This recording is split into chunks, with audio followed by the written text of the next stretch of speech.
Bonjour. Hello. Hola. Marhaba bikoum. Sur le fil, Le podcast d'actu de l'AFP. des nouvelles choisies pour vous sur notre fil info. Puisque la réélection de Vladimir Poutine en Russie est désormais actée, j'avais envie de vous proposer de revenir sur le sujet, mais en passant par la Chine. Car si la Russie a résisté aux multiples sanctions occidentales qui la visent depuis l'invasion de l'Ukraine, c'est aussi grâce à Pékin. C'est en Chine que la Russie a trouvé des débouchés pour ses hydrocarbures. C'est aussi en Chine que Poutine peut se rendre sans risquer d'être arrêté. Et Pékin est un allié diplomatique de premier plan.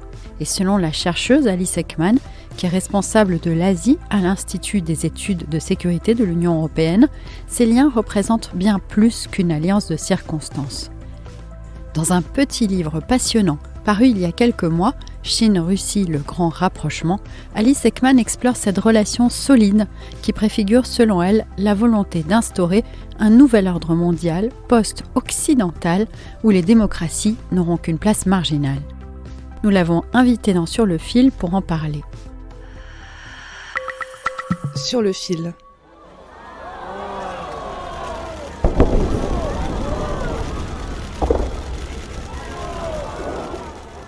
Ces feux d'artifice, ils datent très exactement du 20 février 2022.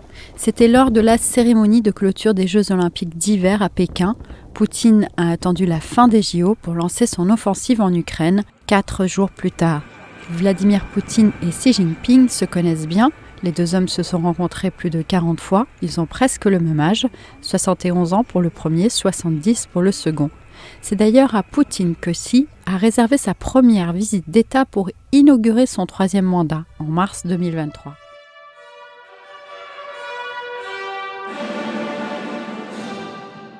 Il a été reçu en grande pompe. La Chine a aussi été l'un des premiers pays à féliciter Vladimir Poutine pour sa réélection.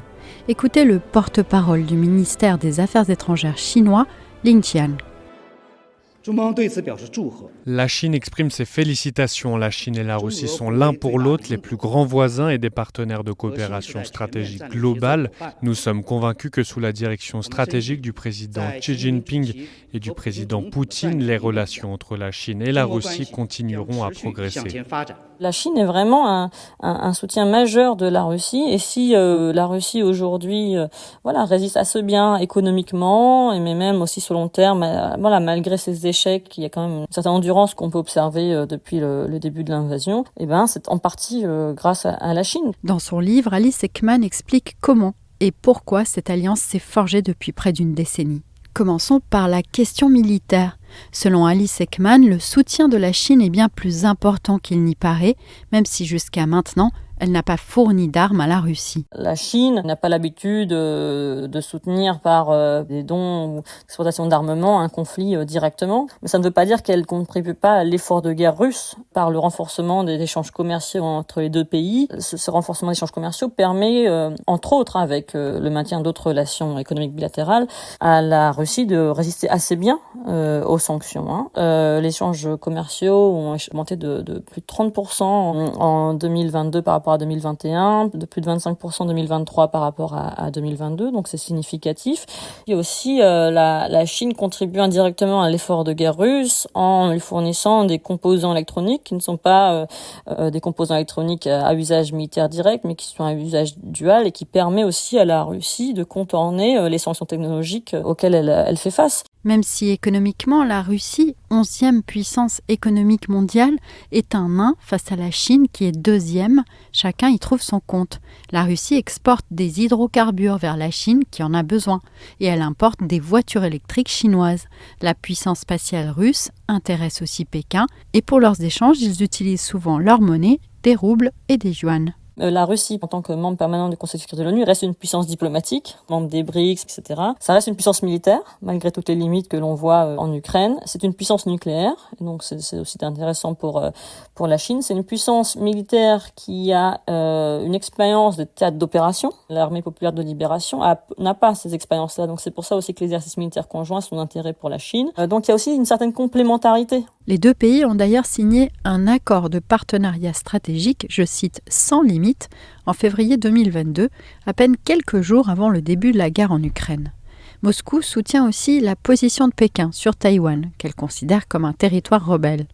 Et les manœuvres militaires conjointes entre Chine et Russie, parfois aussi même avec l'Iran, sont fréquentes, y compris dans la zone Indo-Pacifique, où la Chine redoute que les États-Unis ne cherchent à répliquer le modèle de l'OTAN. Il faut bien comprendre que le rapprochement sino-russe, ces dernières années, s'opère dans un contexte de tensions renforcées entre Pékin et Washington. De part et d'autre, on s'accuse d'intentions expansionnistes. Et voici ce que la Chine avait à dire sur le renforcement des liens entre les États-Unis, l'Australie et le Royaume-Uni dans le cadre du partenariat de sécurité appelé AUKUS. Écoutez la réaction d'un autre porte-parole de la diplomatie chinoise, Wang Wenbing, c'était le 11 mars.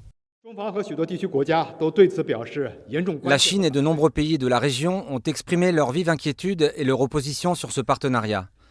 Toute tentative d'étendre la coopération militaire entre les États-Unis, la Grande-Bretagne et l'Australie est un pas dans une direction plus dangereuse et ne fera qu'accroître les craintes dans la région et la communauté internationale. Nous demandons instamment aux États-Unis, à la Grande-Bretagne et à l'Australie de renoncer à cette mentalité de guerre froide, de respecter leurs obligations internationales et de cesser de créer des problèmes encore plus graves pour la paix et la stabilité régionale. Revenons à la Russie. Le partenariat sino-russe dépasse largement le cadre militaire et s'accompagne, selon Alice Ekman, d'une coordination diplomatique. Pékin et Moscou affichent une véritable convergence idéologique.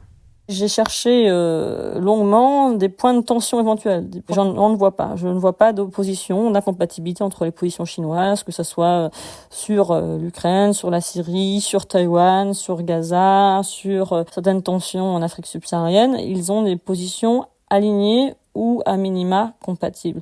Et dans ce contexte-là, ils accélèrent réellement leur coordination, avec une volonté de former une coalition anti-occidentale. On commence à avoir des éléments de coordination en termes de messages informationnels et désinformationnels sur Internet. Alors, la Chine et la Russie se partagent qu'on pourrait appeler une situation de quasi-paranoïa.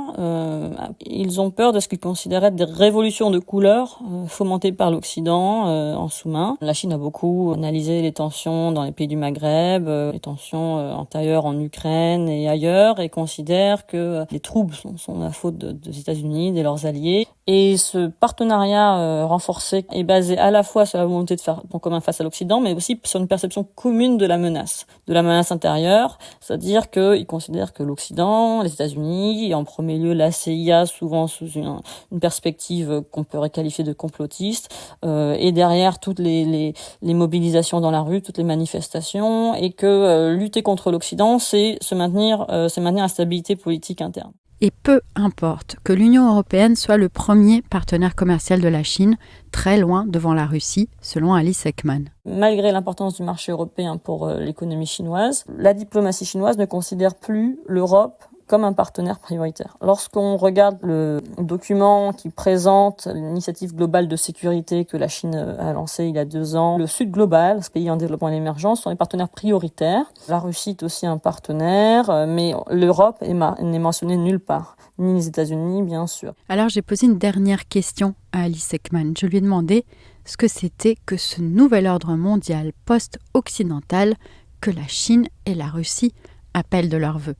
Alors, c'est un monde où, on peut le dire directement, des pays à parti unique ou autoritaires seraient assez tranquilles, en fait. C'est un monde aussi où les normes et les standards ne seraient plus majoritairement occidentaux, où la définition des mots de droits de l'homme, état de droit, etc. serait justement redéfinie pour être vidée de leur sens. En tout cas, ça c'est l'action qu'essaye de mener la Chine pour indiquer que le premier des droits de l'homme, c'est la prospérité, et donc les libertés individuelles sont moins importantes dans la hiérarchie des droits de l'homme vis-à-vis des pays en développement. Cette promotion est soutenue par une volonté politique, encore une fois, très forte, mais aussi des actions en termes de coopération technologique, de formation des fonctionnaires étrangers, d'échanges entre partis politiques, qui ne doit pas être sous-estimée parce qu'elle commence à porter dans une partie du monde. Sur le fil revient lundi.